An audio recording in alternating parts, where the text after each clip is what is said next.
Like we home again.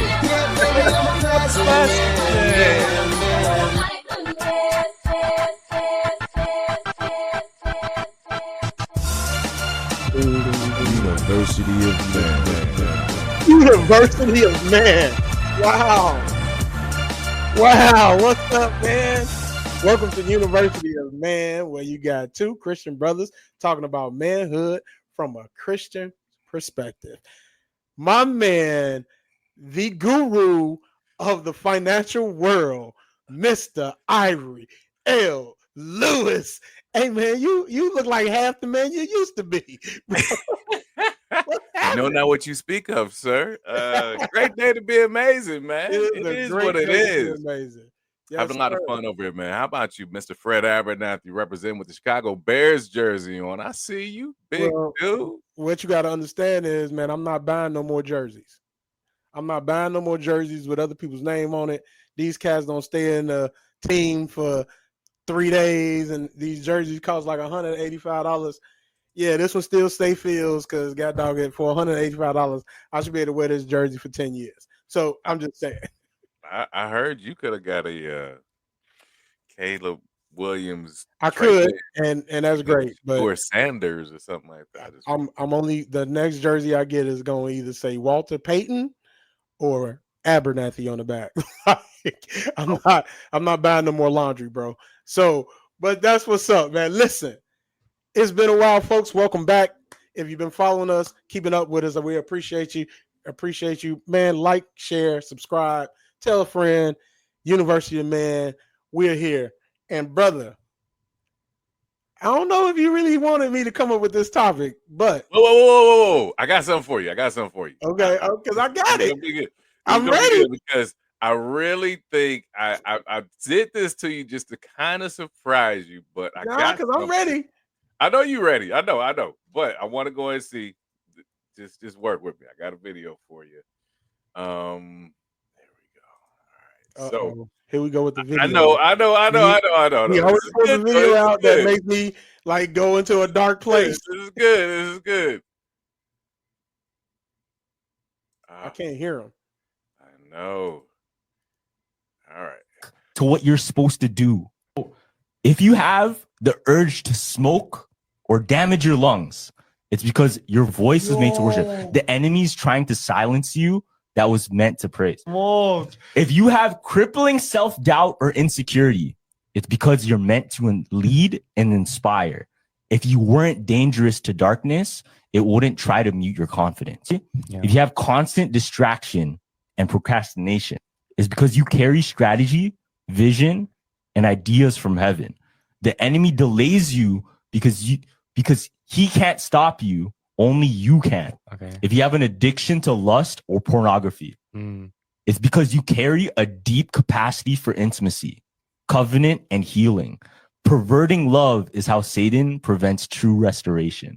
If you have fear of rejection or abandonment, it's because you carry a spirit of belonging and reconciliation. You were made to gather the outcasts.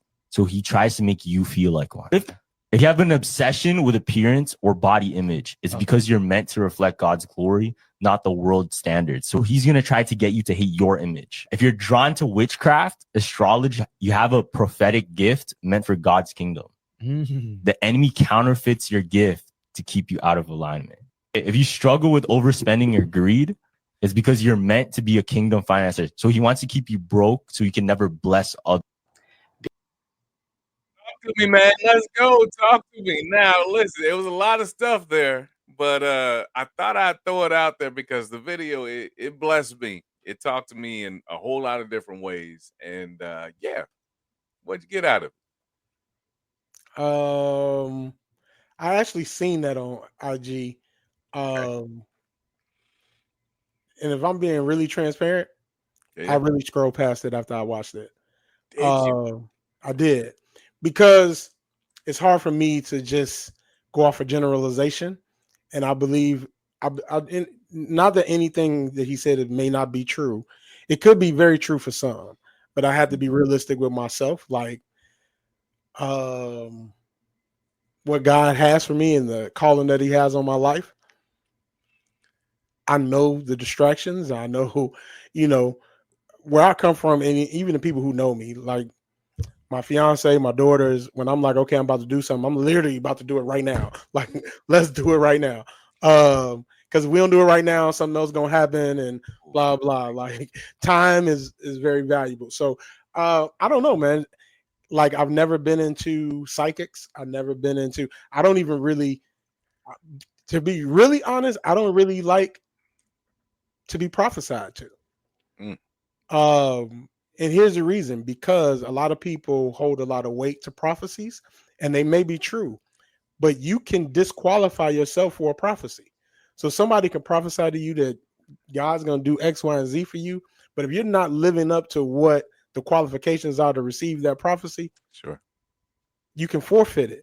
And if you don't really know the word of God for yourself to know that this prophecy comes with conditions, and then when it doesn't happen, now you're looking at, oh, that was a false prophet or that was this. No, you got to look at yourself. So I'm not very good on prophetic and those people who read your palms and stuff like that, Sure. because a lot of it is generalized and a lot of it is, hey, you're going to meet a stranger. Look, man, everybody I meet is a stranger. Like, What you just said took me to a different place, and I didn't get privy to a buzzword that is a lot bigger than I.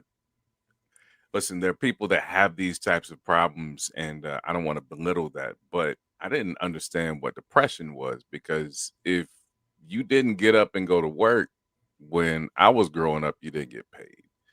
And yes, sir. so I mean, and again, there's a place, and I think that, and speaking as an African American, the community, we don't allow ourselves to feel, think, or hurt sometimes.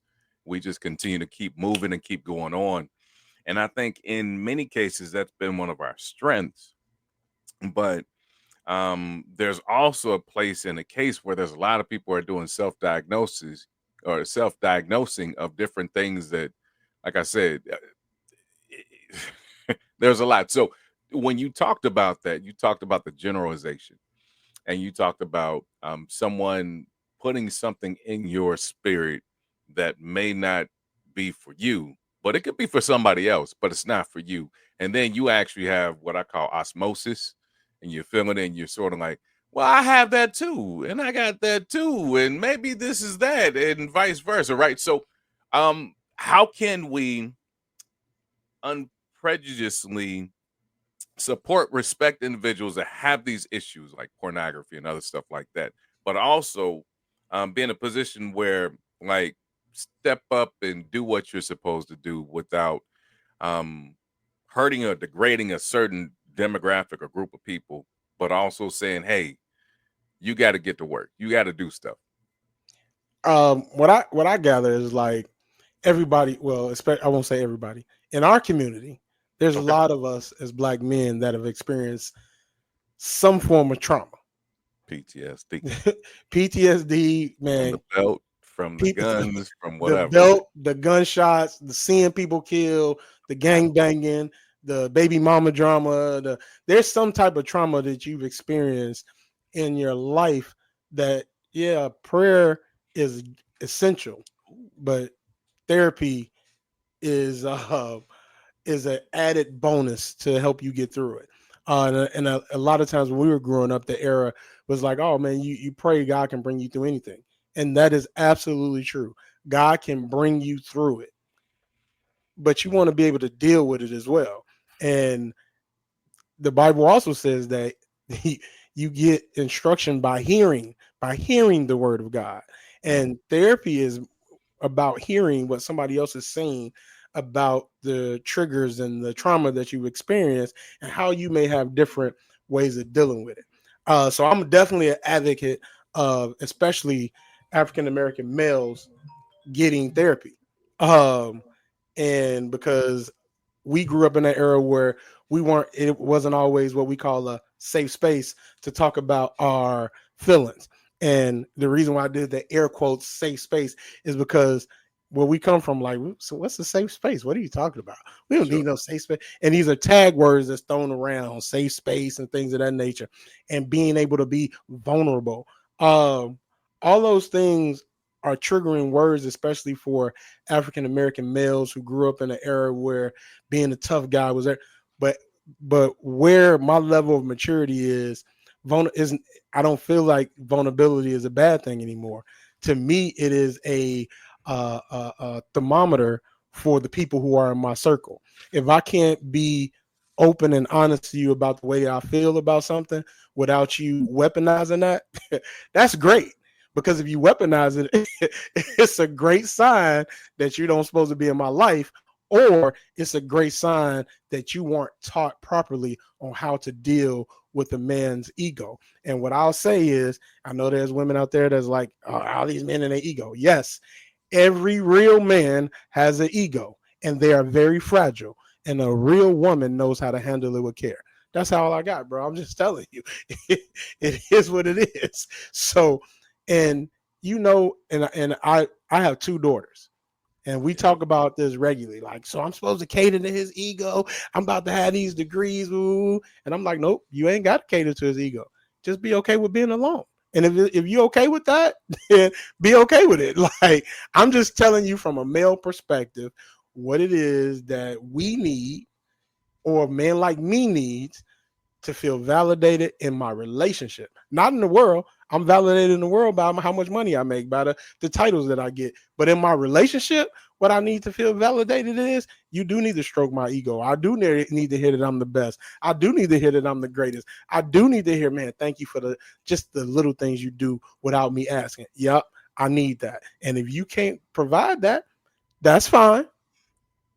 God is raised, and he is planting somebody out there who's willing to do that. So if you're willing to lose a man that will really, literally kill himself, or let somebody kill him for you, and that's what we're saying when we say I do, we go to the altar, and you know what they did at the altar? They always sacrifice something. When a man goes to the altar to get married, he's killing his single self and saying, I am willing to lay my life down for this woman, and you can't stroke my ego? Okay.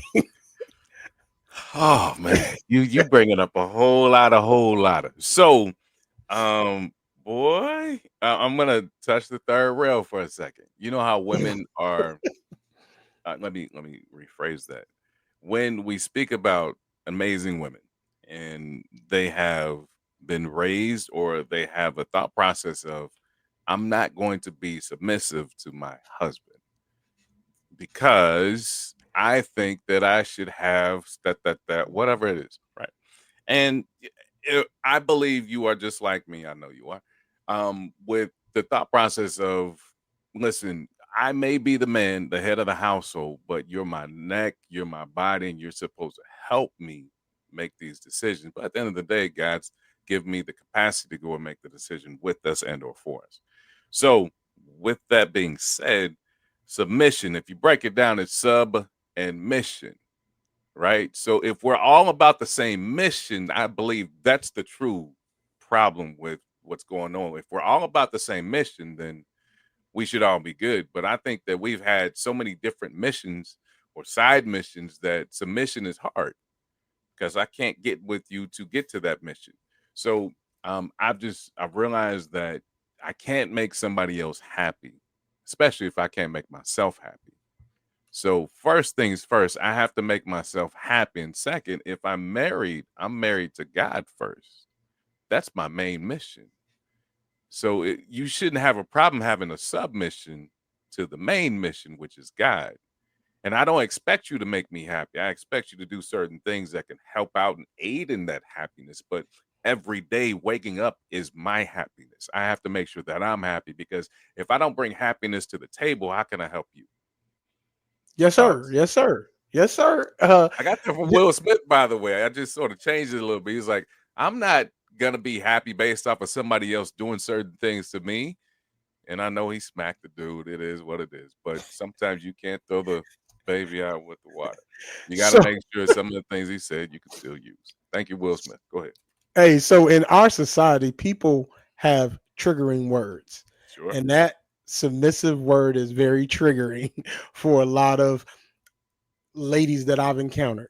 I won't say all, but Okay. a lot of ladies that I've encountered, because when they or we use or hear the word submissive, we automatically think that somebody's gonna tell me what to do. And God dog it, you can't tell me what to do. No, see, and I think we lose a lot in our relationship by only looking at this one sided, and the wife has to be submissive to the man, and all of that. First of all, brothers, if you don't have a plan, and this is for anybody who is thinking about marrying my daughters in the future, if you don't have a plan, You there ain't is gotta go no there, man. way in God's green earth that my daughters are going to be anywhere near submissive to you, because you don't have a plan. But if you have a plan for your life, if you have a plan that includes how they can put their dreams and incorporate into what the plan is for a future family, now you can blend your plans together and you can take responsibility for if something goes wrong, because you put a plan in place and they can see, oh, this guy has a plan. This guy has the ability to take responsibility if the plan falls through, and he's willing to say, hey, I'm going to be your number one cheerleader and supporting your dreams. But here's what has to happen for us to step out on faith to support that dream. We got to get X, Y, and Z in place, blah, blah, blah. That's the plan. But you can't come to the table or to any woman who is, especially an African American woman, who is the highest educated person on the planet, and don't have a plan. That's first of all. And what really confuses me is our sisters who have multiple degrees and still fall for a guy who can't read his way out of a paper bag. But that's neither here nor there. But if you don't have a plan, it's going to be hard for a real woman to be submissive, take your lead, anything in any way. Now, once you have a plan, and your plan is starting with taking God's lead, like you said, being able to have God be the head of that plan, be instrumental in that plan, be the fabric of that plan, now it'll be easier for you to get any woman to say, oh, okay. Because I think at the core, most of our women don't really want to have to be a boss in the boardroom and a boss at home. Like when we come down to it, like I hear a lot of women talking about I'm independent, woo, but why you ain't open the door for me? Or if a man comes in, why you ain't the one protector? Like you can't have your cake and eat it too. You can't want me to lay my life down, but you're not willing to take my lead. Especially if I'm giving a whole plan and everything, and God is my head. Proverbs 31, and to your point, I think Woo! you talked about lead, right? There are certain places where my wife leads Yes, sir. because she's specially talented in that. And there are certain Yes. places where in our lives I lead where I'm especially talented in that. And we try not to cross. Like if my wife says, like, say for instance, I got a 74-year-old client, and he told me some great advice. The advice was find what your wife is good at and let her do it. I'll say it again. Find what your wife is good at and let her do it. He was like, my wife was great with the finances. And he works at Amgen. He's a just brilliant guy. 74. They've been married for 49 years. I'm just listening to him, and I'm like, man, this is like great info. So I want to support, be quote unquote submissive to my wife in her talented gifts. Maybe there's something that comes up and I've got to make a decision, or we've got to make a decision together. We do that, but I'm going to lean on all the information that she passes to me to make sure that our family's in the perfect place. And I don't think that she has a problem with me making an educated decision, especially when she's doing the education. Right? So, Yes, like, sir. we all are in agreement with this, and like 9 times out of 10, I'm going with what you say. But that 0.5, maybe she hems and haws a little bit, but she understands I said it and did it in a way because it was a good thing for our family. So It's like that same adage. The CEO ain't the one who paid the bills of the company. man, The point that you are the CEO, you're supposed to hire people that are smarter than you. You're supposed to yeah. put people around you that are better than you at the areas that you have weaknesses in. So you and your spouse, your mate, are supposed to cover each other's weaknesses. And when And stuff goes wrong, guess what? It all comes down on these shoulders. Doesn't yes, matter who was supposed to be the function or the joint or whatever the case is. It all comes down, and I'm going to speak in pastor's terms. It comes down on the pastor if something happens in the church. absolutely. Doesn't matter who's the head of that specific. That it was the pastor. Who's the pastor of that church that had this, and this going wrong, right? So, And even in football, the head coach. the head coach takes the blame for all the losses. Quarterback All the did losses. something wrong. Why'd you have the quarterback in that position? Right. Well, the offensive coordinator. Why do you have Why that you- offensive coordinator? Right? Exactly. Yeah. It go. So when that's what I mean when you take on that head of the household role, you also have to take on the responsibility when something goes wrong. Yeah. And even if, like you said, if the wife was like, "Hey, this is the way that I think we should go," and you were like, "Okay, I went with it," and it went awry, we don't throw her under the bus like, "Well, it went awry because you said." "Nah, bruh, you went along with it," and you, Ooh, yeah, and you that's the point. That's rocking that's the age old sin, Adam and Eve. Come on oh now. man. Was it really Eve's fault or was it Adam's fault? So Because he here's didn't. the thing I want you to think about. Adam was given the direction about Eve the was just tree. around the crib. Adam gave the instruction to Eve. They Did he? didn't notice that they was naked when Eve ate it. They didn't get punished until Adam ate it. And he said, "God, it was this woman you gave me." So guess what he did? Now in Proverbs, it says a man that finds a wife. So God got a sense of humor. He said, "The first time I gave you a wife and you blamed her. Now I'm going to give the responsibility to you to find a wife. And when you find her, it's a good thing. And now you cannot place blame on her or me because you picked this wife. You chose her, so you have to take all the responsibility for it." And that's what the level of submission is about. It ain't about me telling you, "Hey, you can't go out." No, if I'm saying, "Babe, I don't think you should be going out at midnight to a club on 79th," that ain't about me controlling. That's about me protecting. Like if I'm like, "Yeah, it's probably not a good idea for you to drive back 3 hours in the middle of the night by yourself because you're already tired from working all day. Maybe you should go ahead and get a hotel, or I'm coming to get you." Like, that's not me controlling. That's me protecting and providing. Like, Yeah. but we get it twisted when people are like trying to do the job or the calling that God has placed on us, and you're like, "Well, why are you trying to control me? Why are you trying to?" You know what? You can have it. Have at it. Do it. Go out there without no covering. Do what you will. You might succeed, but if you don't, you ain't got nobody to blame but yourself. Can I think we might end on this, but you know how they talk about the grass is greener, and then It is green on the other side, bro. and then they get out there and they realize that grass was artificial turf. Nah, this old dude told me, "Hey, the grass is greener on the other side because there's a whole lot of manure in the yard."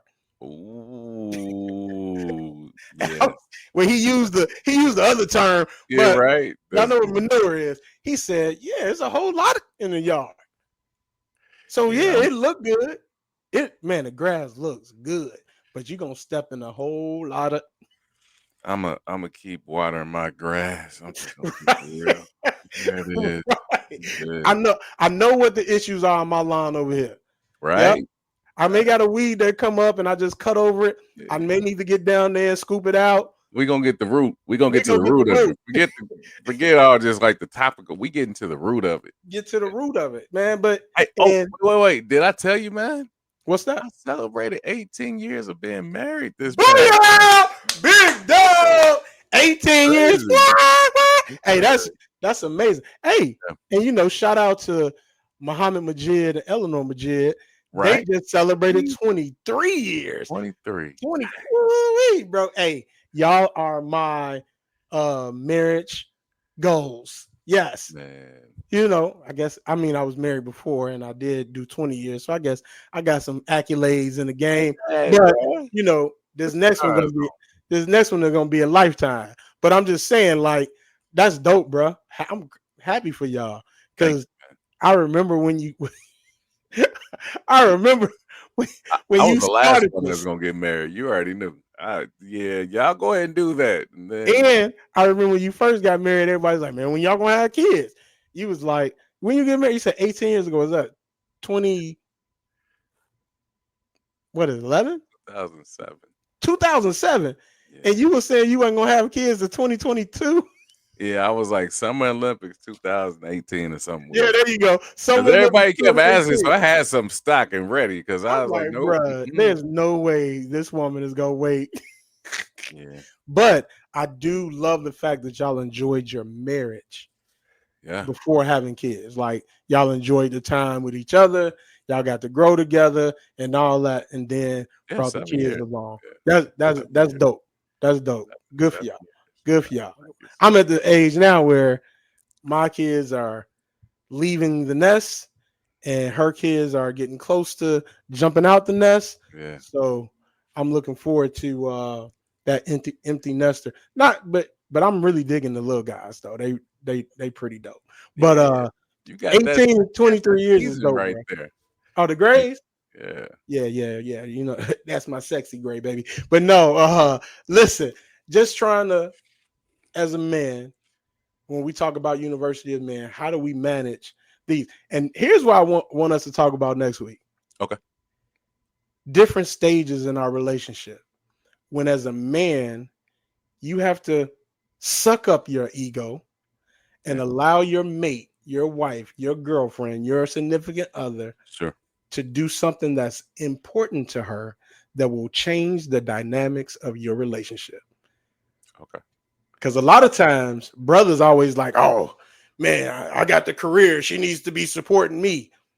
In this day and age, brother, sometimes we got to be able to let them shine and be okay with that shine. But that may change the way your relationship looks. How do you deal with that? You tripping, bro. My wife's a CPA. We skipped a Valentine's Day so she could study for her test. Anyways, yeah, we got a lot of stuff that we could talk about with that. But no, bro, I think that as men, we have to be just as supportive as they are of us, because if we want to look in the mirror and ask for something that we're not willing to give, who are we truly? Are we truly men? So short of a couple of things, my wife got me. I'm good. All right, bro. I'll talk to you soon. It's always good to kick it with you, man. And good to be back on, bro. This is dope. Hey, we got to do one of these actually in person.